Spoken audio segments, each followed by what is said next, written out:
Hello viewers, আসসালামু আলাইকুম। কৃষকের পাঠশালা আপনাদেরকে স্বাগতম। আমরা প্রতিনিয়ত কৃষি নিয়ে কাজ করে থাকি। আজকে আসছি সরিষা খেতে।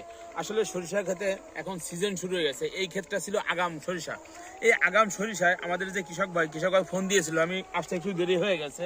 এই কৃষক ভাই তার মূলত সমস্যাটা এখানে দেখা যাচ্ছে, যে আমি একটু দেখানোর চেষ্টা করি যে গাছে যে ফলগুলো আছে, ফলগুলো অনেক ফাঁকা ফাঁকা, এবং ফলগুলো যেটা হয় স্বাভাবিক গতিতে এখানে আর অন্য একটা গাছ দেখায়। এই গাছটা পর্যাপ্ত পরিমাণ যে ফল দাঁড়িয়েছে এখনো, এরকম ফল হওয়ার কথা ছিল, কিন্তু বেশ কিছু গাছে এরকম ডাঁটা শুধু দেখা যাচ্ছে, শুধু ডাঁটা রয়েছে।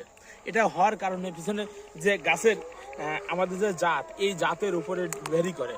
তো আসলে মূলত যেই আমরা যে ট্রিটমেন্টটা দিয়ে থাকি, বিশেষ করে সরিষার ক্ষেতে আমাদের একটা ওষুধ আমরা ব্যবহার করি, নাম হলো মেমোরাল। এই মেমোরাল সরিষাতে ব্যবহার করলে এটা রোগ আসে না, রোগ আসতে দেয় না, এবং ফল ঝরা রোধ করে। এই ফল ঝরা রোধ করার জন্য আমরা মেমোরাল ব্যবহার করব, এবং ফুল অবস্থাতে আমরা কি করব, বায়োগ্রিন মাইক্রোমিক্স একসাথে আমরা ব্যবহার করলে আমাদের গাছগুলো একটু ঝাড়ালো হয়। যে গাছটা বেশি ঝাড়ালো হয় ওই গাছে ফলটা বেশি আসে। এই জন্য আমরা ভাইকেও পরামর্শ দিয়েছি, এবং অন্য অন্য চাষি ভাইদেরকেও পরামর্শ দিব, ভাইরা আপনারা মেমোরাল ব্যবহার করেন, পাশাপাশি বায়োগ্রিন এবং মাইক্রোমিক্স দুটো একসাথে ব্যবহার করেন।